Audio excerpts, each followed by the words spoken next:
Evule indlebe kalonga bathi sekhangela ntana zakantsho bangubambelele emqoqomeleni kamama kalonga xesha ntana zakantsho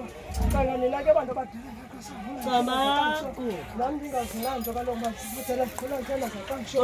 jebi kuphakamisise ihlele kalonga abantu sekhangela ntana zakantsho ngoba nacanga nacama kushisa kona ndisikhesi sicela uxolo nothando